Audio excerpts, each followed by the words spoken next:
Hey, what's up, everybody? Welcome back to Rev 1211 Life, where we are in the prison epistles of the Apostle Paul, and we are in, which I call locked up in the Word. We're in Philippians chapter 1 still.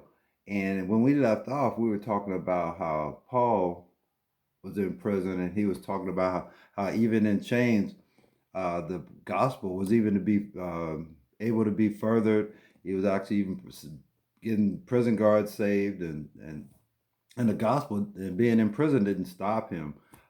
He was preaching without fear, and so he was going on to say about some of the people that are out there now in Philippi or wherever they may be that were preaching the gospel. And he says in verse 15, he says, "Some indeed preach even from envy and strife, and some also from goodwill.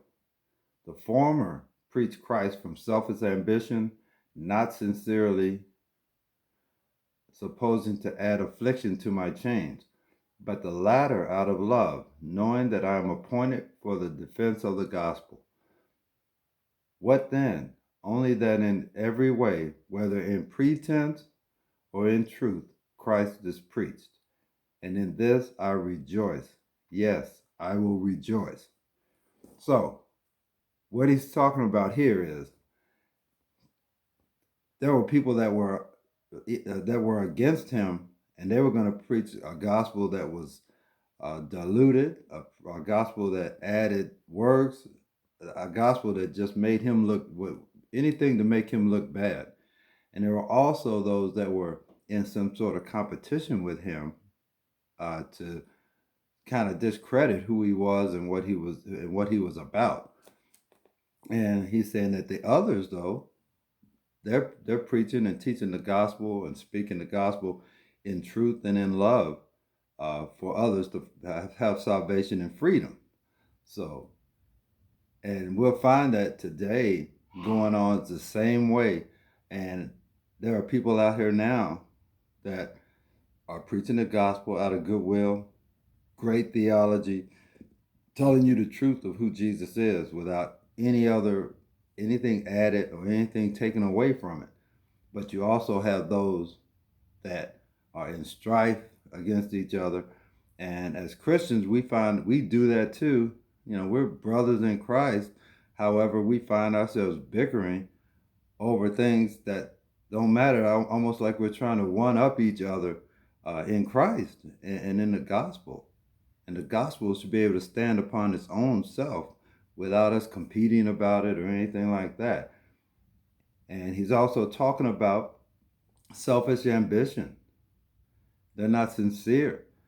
And that leads me to when I think about how the prosperity gospel, new age gospel, spoken faith gospel, all these things that are really out of like selfish ambition. You see, we like to rail on the people that are on TV, the televangelists, and I won't even say any names of these people, but that are just selfish ambition.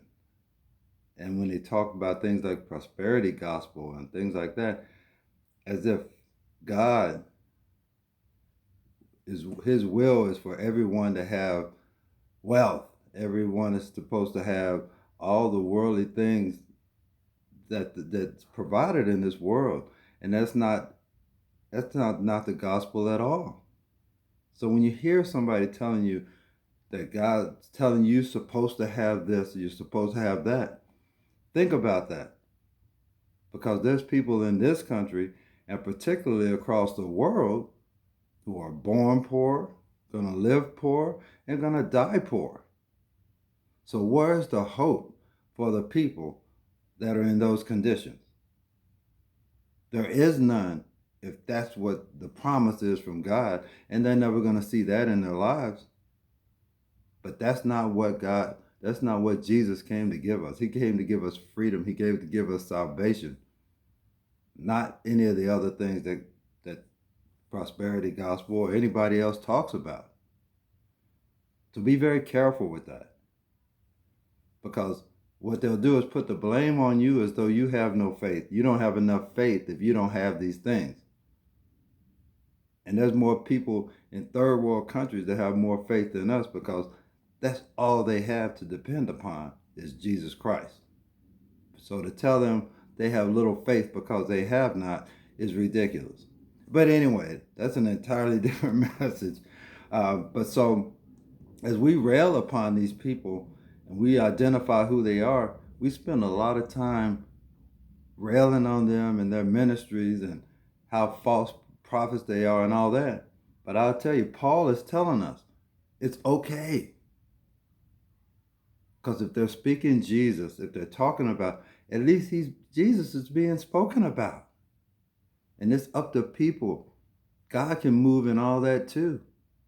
So it's up to people when they're touched, when they to investigate further and find out who Jesus is for themselves instead of listening to following a person.